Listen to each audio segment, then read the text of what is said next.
one of them in particular said, well, we'll sit back and watch them sink. And when they do, we'll be here to pick up their contract. And I was like, that's not going to happen. We have a 2-year contract, and that's just not going to happen. But those same people called us 3 weeks later and said, can we buy from you?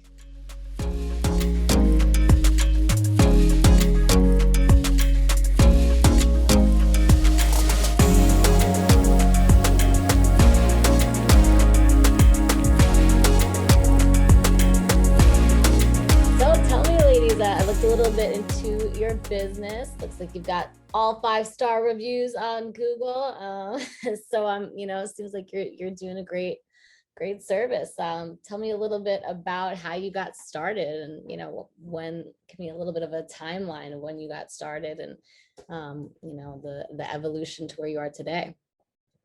So about 3 years ago, we were both stay-at-home moms, and about 4. Well, 3 to 4.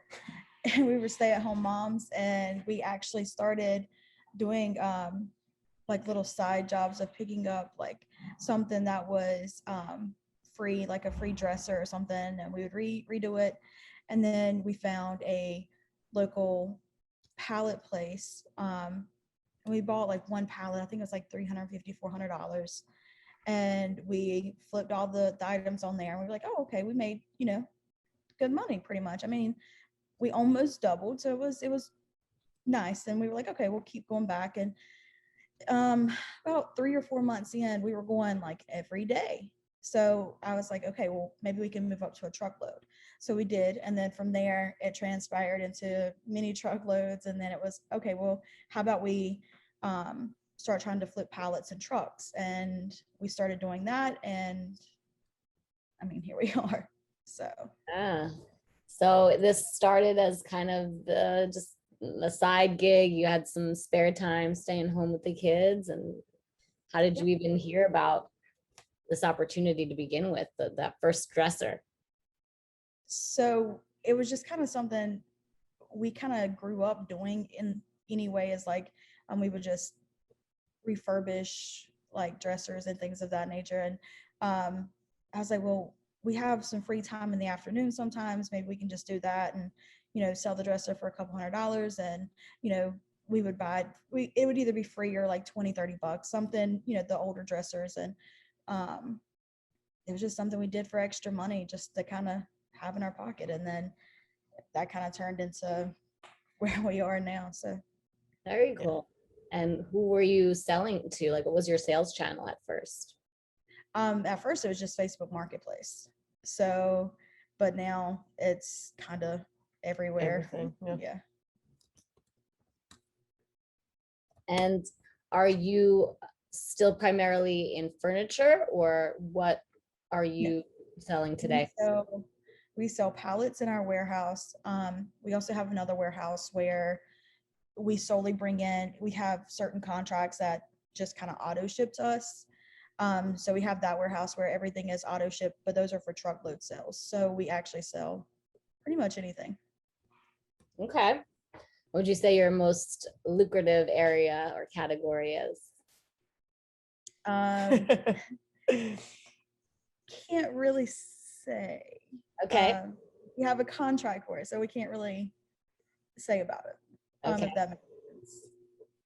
Yeah, sure. We have done well with, in all honesty, just about everything, as long as the price is right and people. Yeah. Once people in the industry start trusting you and realize like you're not going to like scam them, I mean, we pretty much sell anything and everything. I mean, everything from like the Lowe's truckloads to. That used to be our most lucrative. That it did. That's probably what got us started the most in truckloads was the Lowe's trucks. I think at this point we've probably spent quite upwards of 2.2 million with you guys. So wow. Yeah. That's incredible. So tell me a little bit more about that transition kind of from, small time pallets to truckloads and multi-truckloads, and how did you scale up the business? it was a huge argument between her and I, because I still, not that I didn't necessarily know how to do it. So I was like, we were doing well with what we were doing.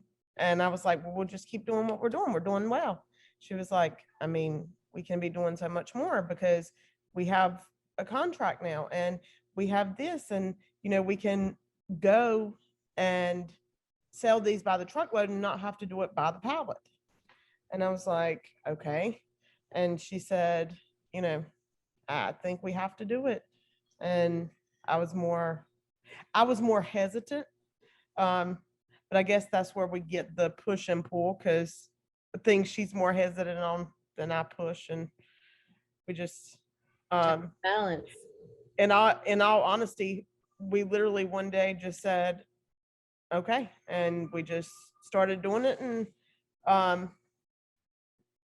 ever since then, it's been, We actually kind of originally started in my basement, and Yeah. then that's how we scaled up. So it was like basement, storage units, warehouse, second warehouse, and we're actually in the process now of getting a larger warehouse. So Oh yeah, that's scary. That's taking that big risk, or it feels like a big risk, right? oh, yeah. it is, but I mean, we have kind of grown steadily, and every quarter when we look at the numbers, I think sometimes we surprise ourselves.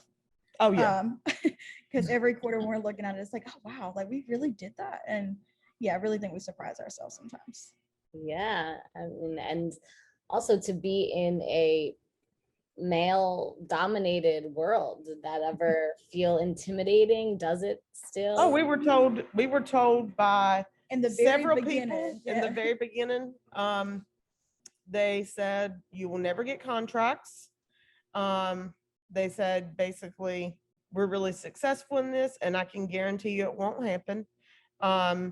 It's taken us 10 years to get to this point, and you think you're going to come in and just do it. And I will say at that point we were naive, because we thought, oh, this is going to happen overnight. Like once we started, and it didn't. And not even gonna lie, we were heartbroken at some points when the answer was no. But then we kind of realized, like, hey, we are growing steadily. We're doing a really good job. We have a lot of customers, and we just have to keep moving forward. And then we got Our big contract. our big contract that everyone said was impossible. And It then took midnight staying up till 5 a.m. looking for those contacts. It is possible. It takes a lot of work. And a lot of times people aren't willing to do the work. They're okay with just broker and loads, and there's nothing wrong with that, because we also do that sometimes. Yeah. But it took us a lot to get to where we were. a lot of people believe that we have customers who come in to our warehouse now and they'll say, you're open 10 to 4. That must be a great gig because you're only working 10 to 4. They don't realize we're up at 6:37 a.m. working. When we get home, we have our kids, but we're still working remotely, making sure trucks are picking up, making sure that trucks are going out, making sure that trucks were received. We're still doing all these other things that are like behind the scenes. And we also have to stay up quite late-ish, 9, 10, sometimes 11, because we have West Coast clients as well. So they're 3 hours behind us. So their 7 o'clock is our 10 o'clock. So Right. Yeah. Business owners operating across the country, you don't really have a clock in, clock out time, I imagine. Oh, no, not at all. Not at all. But some people see it as that because we have hours that we're actually at the warehouse, and then just because they don't see what we do at home. But tell me a little bit about that struggle at the beginning. You said some people told you no, and is that when you were kind of trying to source contracts, or how did that process work? So we were trying to figure out, this industry, figure out where to, because nobody wants to be the fourth person down.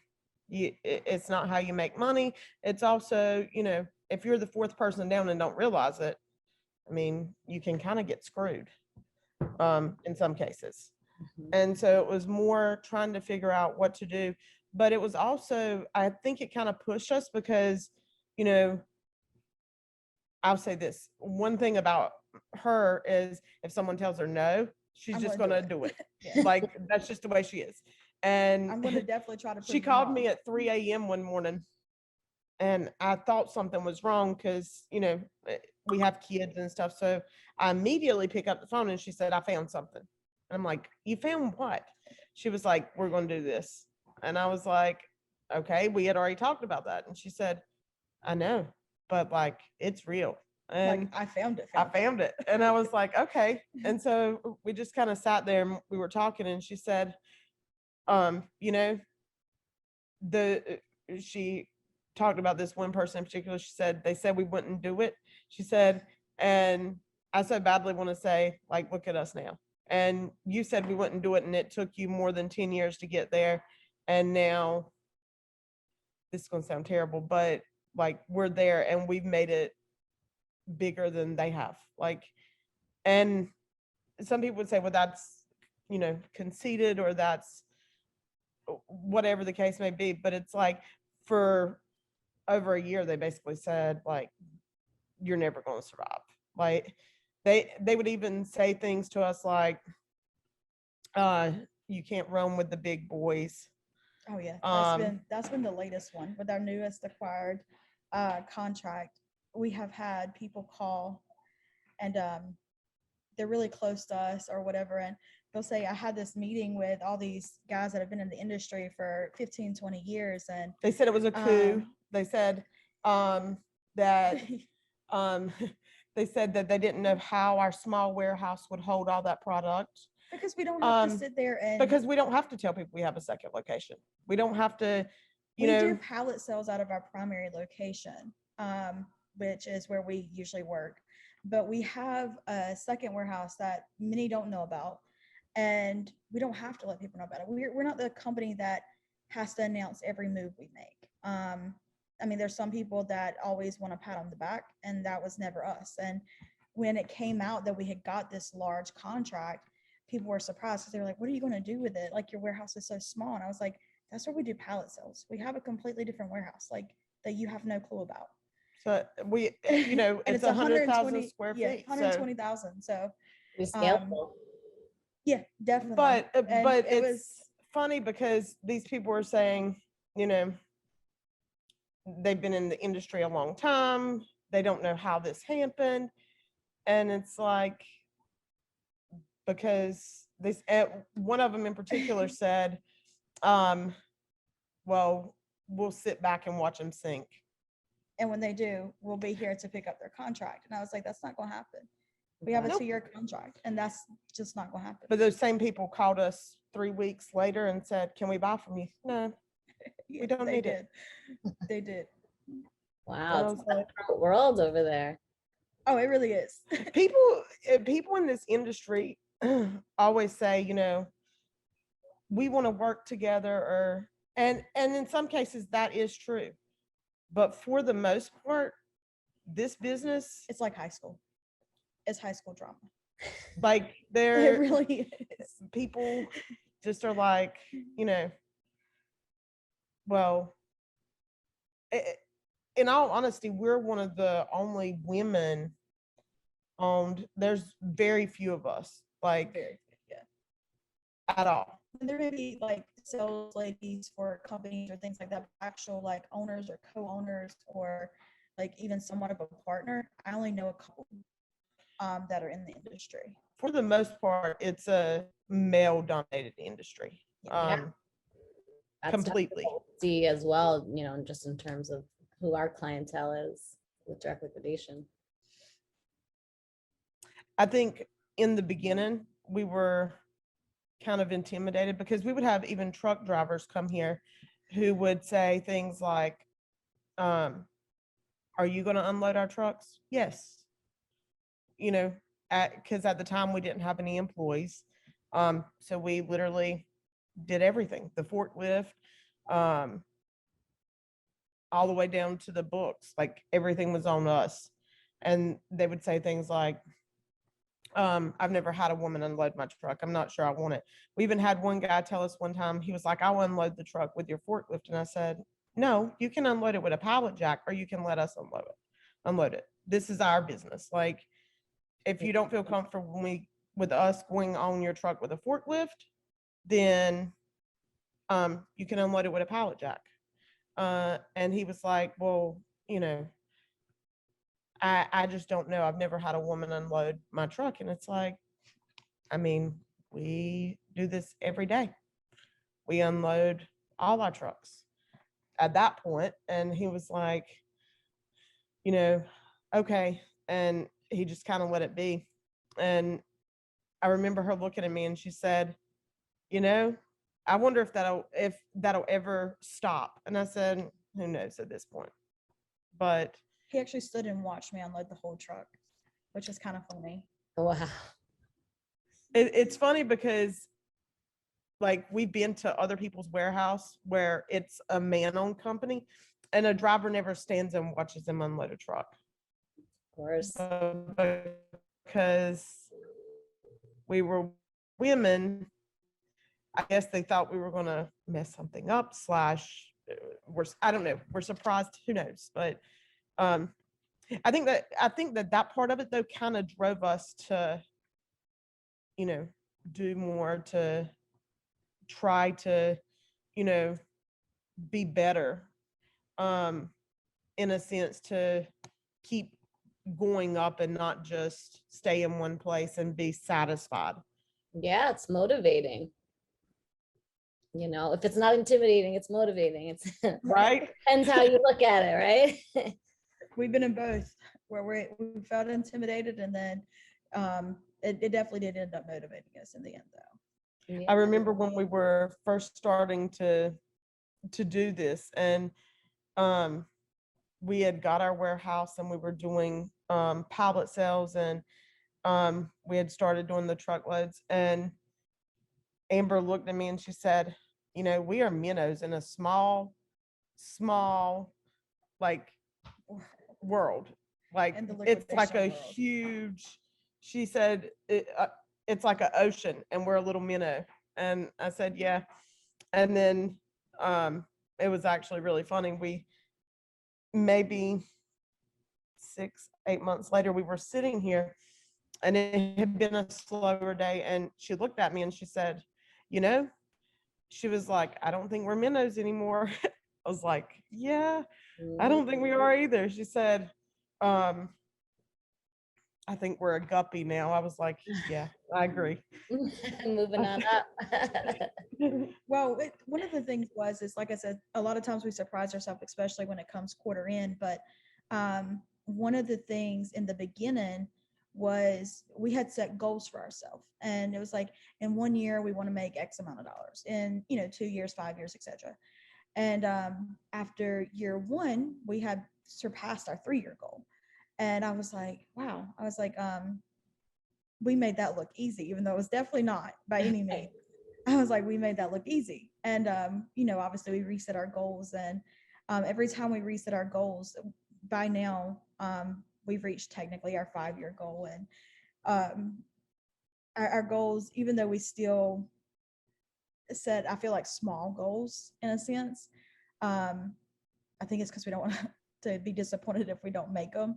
But we actually have been surpassing every single time we make those goals. So it's been nice to definitely see the motivation and all the late nights and everything Everything pay off. Yeah. I think it also makes a big difference for us, that people, so we have kids still. So sometimes they'll be here running around and people are like, you bring your kids to work. Well, sometimes you don't have a choice because we're still moms at the end of the day. Like, and I think that one thing that really pushed us was our kids, but at the same time, it was seeing our kids. I remember when we first moved to our first warehouse and we only had like half of it filled up. And my daughter was like, it's kind of empty in here. And I was like, it is. And They then ran and play. now she comes and they're like, oh my God, there's so much stuff here. When they went to the other warehouse and they're like, oh, it's so filled up. And it's like, yeah, you know, and It used to be they would run and play, and now they hide behind pallets because there's not enough room to Nowhere to run. go. and they're just like, it's she even said to me, she was like, one day I'm going to do this with you. And like, because they, help us out, and she'll, pull a pallet for someone, or, and she's like, see, I can do it too. I was like, yeah, you can do anything you want to do. Like, if you want to do this, great. But whatever you want to do, if you work hard and, put everything into it, then you can do it. I think if you had asked us 5 years ago, where do you see yourself in 5 years? I definitely wouldn't have been here. But Yeah. I actually really, really like my job. So Same.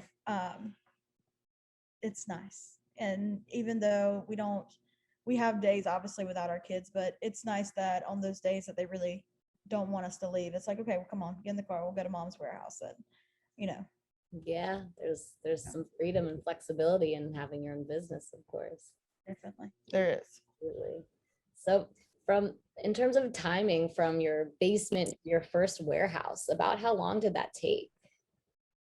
Year and a half, Year and a half. because yeah. we went from my basement to a storage unit, and then we acquired mini storage units, which was ridiculous. Oh, we had at one point 15 storage units. and that was just it was horrible. It was ridiculous. It was the craziest thing, which is when we kind of decided we need a warehouse. Like there's no ifs, ands, or buts. It's not that we can say, okay, this cost out what we were paying almost as much as we would for a space. So it was like, yeah, we probably need to go ahead and move to a warehouse. And I remember Amber was super scared. She told me, she was like, I don't know, this is like the scariest thing we've done. And she said, it's not like acquiring one storage unit where if it didn't work out, we could, put it back in my basement.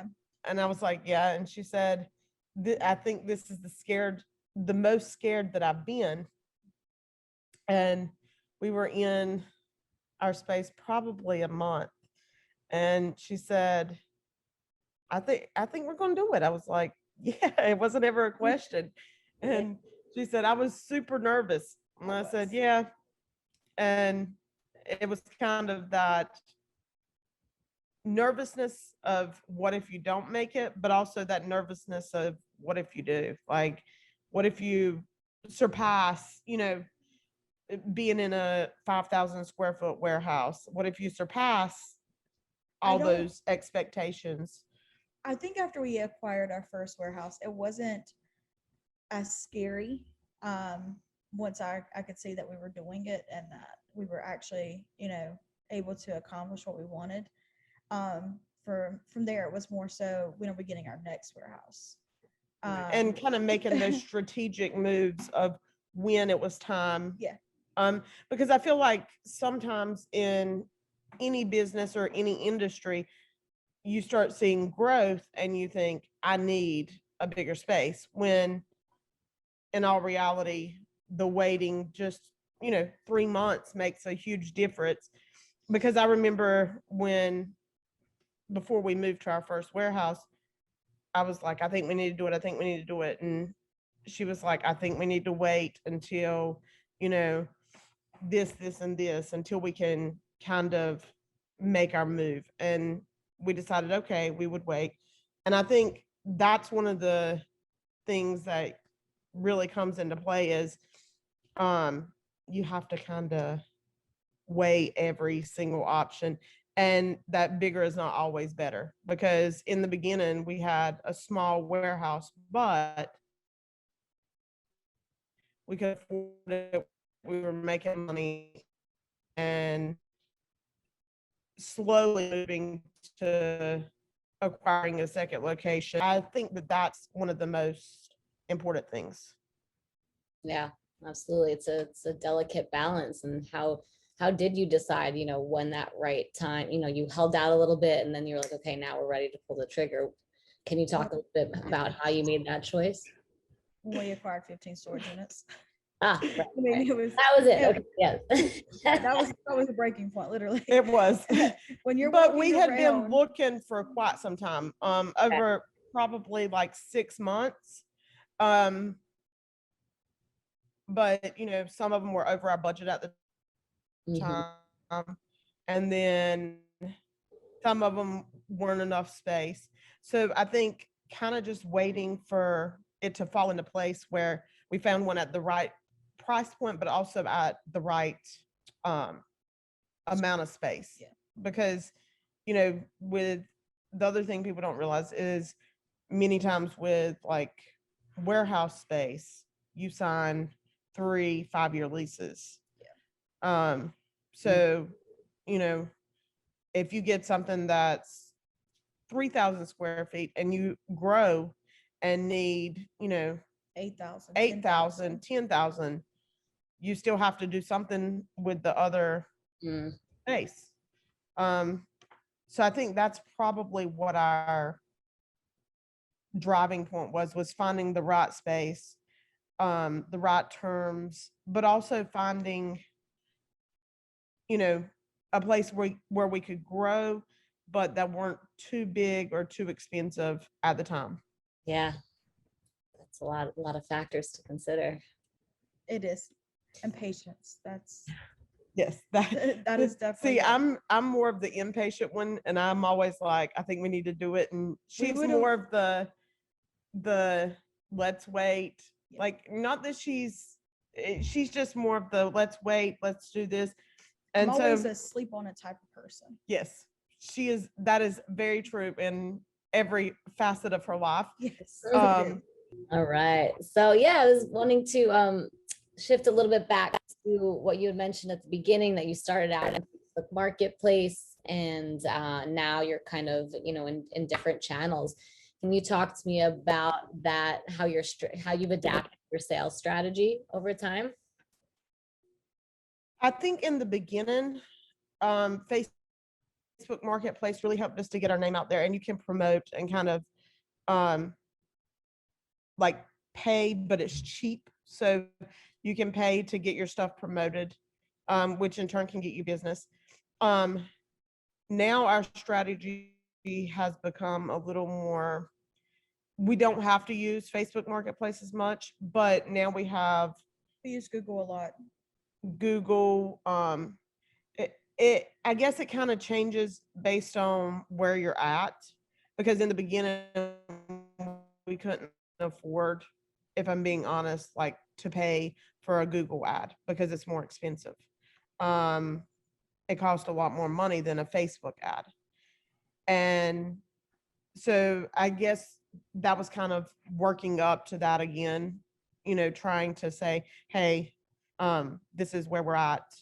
And now, you know, a lot of people know our names. So we had someone call yesterday and said, hey, you know, um, I'd heard from this person about you guys.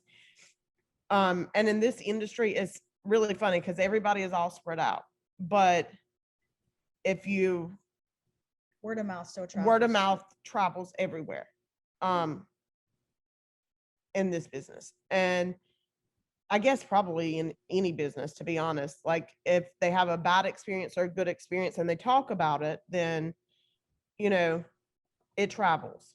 But the one thing we learned early on was that if you are respectful and treat others the way, you know, we wanted to be treated when we first started, people who are brand new to this, because some people don't want to sell to people who are brand new. Because they don't understand. Because, you know, someone may buy a truck from me and they expect to make, you know, $10,000. And if they don't, then they may be upset with that. But I guess what we learned was say, hey, you know, we don't mind helping you, but we also want your expectations to be this, and this, and not, because some people think they're going to get rich quickly. Tomorrow. Yeah. And no matter what you buy, that it doesn't happen like that. So I think that being willing to help people who are just coming in really made it to where people started recognizing our names, or someone would say, well, they really helped me to get into this industry, or they helped me to learn how to do this. Because once you've been doing it a while, and especially being that we started out breaking down pallets and kind of seeing what we were good at, I have people who come into my warehouse and they will buy every closed pallet I have. For me, I could never sell clothes ever. We tried and we failed. Like it was horrible. But I guess finding what they're good at, but also finding, hey, not every single time that you try something new is it going to be a huge hit, because we really were good at selling furniture. um you know we were really good at doing like household items, but I also think it came down to us knowing how to market it to other moms or to other people in a sense. And so that's what we try to explain to newcomers, is that, hey, find what you're good at, because it may not be furniture, it may not be baby items or things like that. But, I couldn't sell electronics either. I didn't know enough about it to be able to sell it. So finding the area that they're good at, and it also depends a lot on the market. We are in a bigger city, so things, we did fine with selling high-end furniture, whereas in a smaller town, the high-end furniture may not be the top of the list. It may be lower end furniture or tools or anything. So kind of just finding what makes sense for them. Right. And knowing your market. Yes, because that's one of the biggest things that we found, is knowing your market, knowing who's buying and what they're buying. And even with pallet sales, it's a lot of the same. We're not breaking it down by the item anymore, but people come in and they're like, well, I want clothes, or I want this, or they say, well, I go to the flea market, what'll be best? Or I sell on Facebook Marketplace, what would be best? And just finding what is the best option, not only for the area, but for where you're selling, the platform you're selling on, because it's very different for everyone. Like for us, when we were, we did our furniture on Facebook Marketplace, but now selling pallets, we have people that'll go to the flea market and they want a pallet that has, 1,200 items in it. That was never anything good. That would be great for Marketplace, because listing every single 1,200 items is ridiculous, but it would take a long time. But at a flea market, I mean, that works. You can just kind of set everything out, and that's how it is. But it's very, very much what you're good at, what offering to sell. And I think that's one of the And just knowing hardest your things audience, to pretty much. was for us. It was one of the harder things, because you have to fill it out and kind of try what you're good at. It also depends on the season. Like we tried the flea market. That was not for us. it was not. We were like, this will be a way to make extra money, and we'll do our Facebook Marketplace, and then we'll do this. And we were out there for 10 hours and made no profit. So kind of finding what you're good at, because we have people who come and buy pallets from us and they go to the flea market and they walk away with $3,000. For us, it just didn't work. We could start to wrap it up. I think you've given us such great information. One incredible story and things you've learned along the way. I would ask maybe one more question about if you could kind of wrap it all into a bow here. And what do you think would be the key factors for a newbie, right, who's just considering getting into this business? What are the key factors for success to succeed in this business? Don't think you're going to get rich tomorrow. It's a long play. It really is. I know that it sounds like, just from our story, that it was quick and easy, but there's a lot of hard work that has to go into it, a lot of effort, and there is a long game in it. You can be successful in this business. You just have to, like we've said a couple times, just find what you're good at, find where everything, like your platform, etc. But just don't think you're going to get rich today or tomorrow. And also don't let one bad pilot, because most people who start in this industry don't go buy a truckload. Yeah. Don't let one bad pilot scare you, because you will have them, no matter how good the source is, no matter how good, that someone thinks it is. That, and if you let it scare away, then Even like right now when we sell pallets, even if pallet be something that is all brand new merchandise, we never tell someone this is 100% brand new, because somewhere along the lines it went through someone who didn't care about this product, like from a warehouse, Right. being loaded onto the truck to come to us. or even in the truck, stuff gets spilled over. Yeah, so it's one of those things we never say 100%, but I mean, transparency, and just like she said, don't let one bad pallet scare you. Our favorite thing to say is merchandise is liquidated for a reason, and whether that be it didn't sell well there, it was clearanced out, it was returned, it was broken, it was liquidated for a reason. And I don't say that to scare anyone away from it, but it was liquidated for a reason. So you have to keep that in mind when you're buying pallets. And you have to be willing to, do other things, because there was sometimes when we were selling by the piece, something was cracked or something. So we would go on, a website and buy a piece for it. Or we would just say, okay, it's not worth it to do that. But if it's like a $400 item and one thing is messed up, maybe it is worth it to buy the one piece. So kind of also, figuring out when it's worth it to put A little more effort. a little more into it, or when it's time to say, okay, maybe that's not the item to put more into. Because like she said, if something's returned, yes, it can be pristine condition, but it could also have, a wheel broken, or A couple screws missing to put it screws together, missing. or So whatever. you have to kind of be willing to go with the flow. You can't expect pristine merchandise every single time.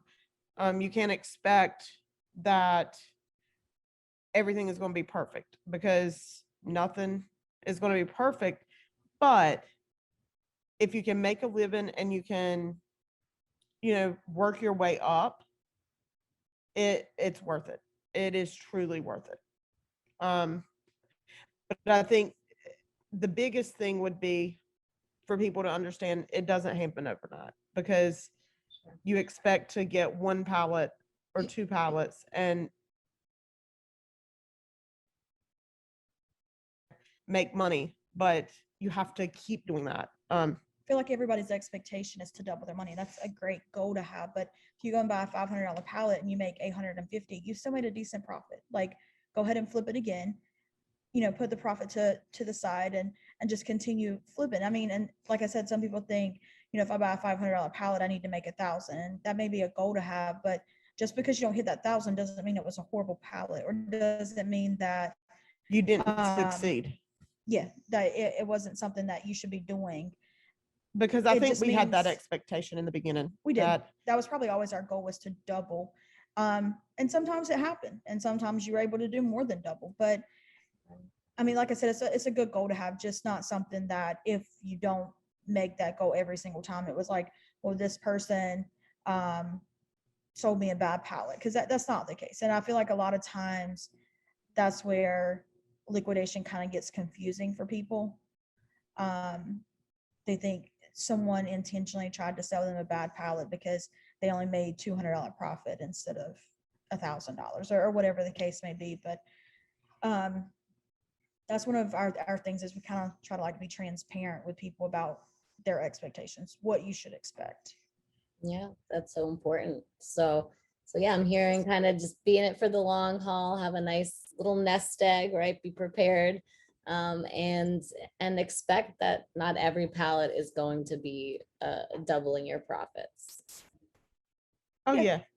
Yeah. I think that was our biggest misconception when we came in, was that You should be able to double you every should be single able to time. double everyone, and that's not possible, just because, you know, most things are sold unmanifested, so the person has no idea.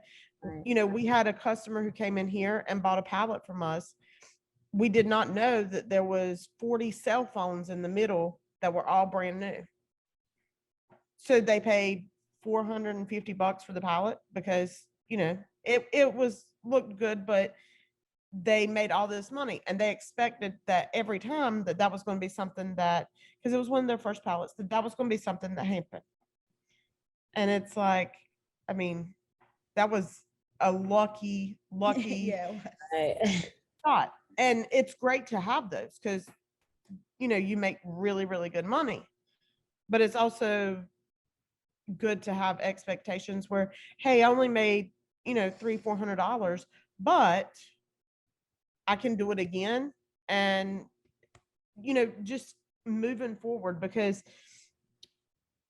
the other thing that people will say is they don't want to invest the money. They feel like they're just running like in a rat race almost.